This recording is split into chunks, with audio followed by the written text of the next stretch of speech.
Assalamualaikum warahmatullahi wabarakatuh. Alhamdulillah. Alhamdulillahilladzi anzalal Qur'an fi syahri Ramadan hudal linnas wa bayyinatin minal huda wal furqan. Asyhadu an la ilaha illallah wahdahu la syarikalah wa asyhadu anna Muhammadan abduhu wa rasuluh la nabiyya ba'dah. Pemirsa UNP TV yang berbahagia, pada kultum kita kali ini, kita akan mengantarkan sebuah topik. Ada 4 tipologi anak menurut Al-Quran. Anak adalah amanah yang dititipkan oleh Allah kepada orang tua. Karena dia amanah, ada yang merasa nyaman, bahagia dengan hadirnya anak itu. Tapi di lain pihak, ada sisi lain, bisa saja anak menjadi beban bagi kedua orang tua. Peran kita sebagai manusia dalam 2 hal. Status kita jika sudah menjadi orang tua, memiliki anak yang diasuh, dilatih, dibimbing, ditempa. Tapi ada sisi lain kita juga sebagai anak bagi kedua orang tua. Maka sebagai orang tua memiliki anak, dan sebagai anak memiliki orang tua. Nah, Al-Quran memberikan pendidikan berharga untuk kita kenal bagaimana hubungan antara anak dengan orang tua dengan anak dalam 4 tipologi. Tipologi pertama, anak dikenal di dalam Al-Quran dengan qurrata a'yun.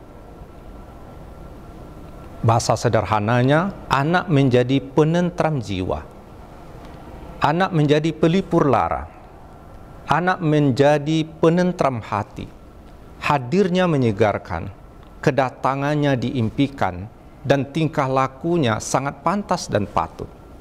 Sehingga diajarkan doa dalam Al-Quran untuk kriteria atau tipologi anak qurrata a'yun ini. Rabbana hablana min azwajina wa dzurriyyatina qurrata a'yun. Ya Rabb, berikan kepada kami anak keturunan yang menjadi qurrata a'yun. Siapa qurrata a'yun itu? Anak yang menjadi penyejuk hati. Bagaimana menjadikan anak penyejuk hati? Tentu saja tidak bisa serta-merta, tapi ada proses yang dilakukan. Pembinaan yang sangat baik, pendidikan yang berharga, pengasuhan yang sempurna, sehingga apa yang dilakukan oleh orang tua membuat anak itu menjadi saleh, pantas, kelakuannya pantas, pikirannya pantas, apa yang dilaksanakannya pantas, maka menjadi pribadi yang saleh. Ini tipologi yang pertama, anak yang ideal di dalam agama Islam. Peran orang tua menjadikannya qurratu a'yun, dan anak yang dibentuk memang hadir sebagai qurratu a'yun. Beruntunglah jika anak, bapak dan ibu sebagai qurratu a'yun membahagiakan bagi rumah tangga. Tipologi yang kedua disebut dengan zina. Zina artinya hiasan. Berdasarkan firman Allah, al-mal wal banun zinatu hayatid dunya. Ketahuilah, harta, anak itu laksana hiasan di dalam kehidupan ini. Dia hanya menjadi hiasan. Bagaimana hiasan? Memoles supaya cantik, menggembirakan ketika dia hadir, dan dibicarakan di mana saja, maka menjadi hiasan. Jika anak menjadi perhiasan, dia bernilai mahal dan disampaikan di mana saja, ada kebanggaan. Bolehkah anak yang zina ini? Boleh di dalam agama, karena membahagiakan hidup. Tapi berlebihan terhadap perhiasan itu bisa melupakan kata Allah. Karena tidak ada kita yang memiliki anak kecuali adalah pengabdian orang tua dan tanggung jawab besar dia, menjadikan dia pantas dan baik. Maka kriteria yang kedua ini bisa menjadi ideal, bisa menjadi tidak ideal. Orang tua bangga dengan anaknya, tapi anak tidak memantaskan diri dengan kesalehannya. Sebatas zina, itulah dia tipologi yang kedua. Hadirnya mencerahkan, kedatangannya ditunggu, tapi hanya sebatas hiasan semu. Yang ketiga, kaum muslimin, hati-hati, ada tipologi anak yang ketiga disebut anak fitnah. Fitnah. Ayat Al-Quran menyatakan, innama amwalukum wa auladukum fitnah. Hati-hati, sesungguhnya hartamu, sesungguhnya anak-anakmu bisa saja menjadi fitnah bagimu. Kategorinya itu adalah anak fitnah. Apa arti fitnah? Beban berat, bencana besar, menyusahkan hidup, merusak ketatanan yang ada. Fitnah. Dalam bahasa sederhana, bencana. Hadirnya anak membawa beban kepada orang tua. Hadirnya anak perilaku yang tidak sesuai dengan yang digambarkan ideal. Kalau terjadi anak yang fitnah ini, beban berat bagi orang tua untuk menyukseskannya ke jalan yang baik, jalan yang benar. Sejarah telah mencatat, anak-anak fitnah ini bagi orang tua seperti Kan'an bagi anak Nabi Nuh, seperti Qabil bagi anak Nabi Adam yang tidak taat dengan perintah dan nasihat kedua orang tua. Jika dapat anak fitnah, apa yang dilakukan? Sabar dengan ujian ini, berupaya keras melewati ini sebagai ujian untuk meningkatkan kualitas diri sebagai orang tua terbaik. Tidak mengeluh, tapi menjadikan ini sebagai tantangan untuk menjadikan diri semakin mulia dan terhormat. Yang keempat, yang terakhir, tipologi anak di dalam ajaran agama Islam, aduwun. Aduwun. Apa arti aduwun? Musuh. Anak bisa menjadi musuh bagi orang tua.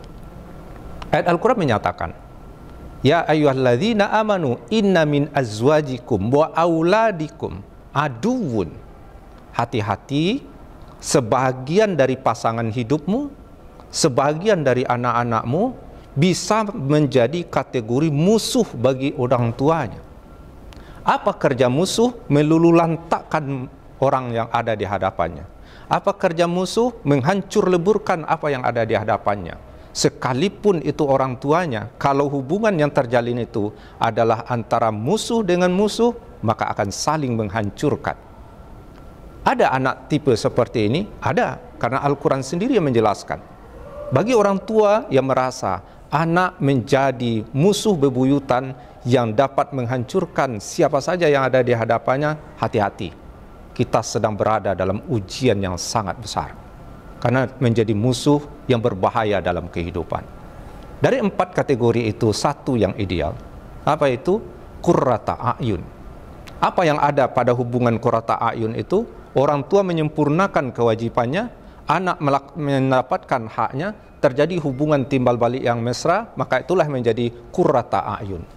Inilah nilai kesalehan yang nanti doa mendoakan antar orang tua dan anak. Anak kepada orang tua kepada anak. Sedangkan 3 yang berikutnya tidak ideal. Anak sebagai perhiasan, anak sebagai bencana besar dalam kehidupan, dan anak sebagai musuh. Hari ini kita tanya diri, saya orang tua punya anak, dan saya adalah anak bagi kedua orang tua saya. Status saya, anak yang menenteramkan hatikah? Anak sekedar menjadi perhiasan duniakah? Anak yang menjadi bencana besarkah? Atau anak yang menjadi musuhkah? Ramadan ini menjadi tempat refleksinya. Kalau ternyata belum ideal, hari ini kita idealkan. Betapa berat perjuangan orang tua membesarkan anak tanpa balas jasa. Peras keringat banting tulang, setetes keringat yang jatuh tak akan bisa kita balas.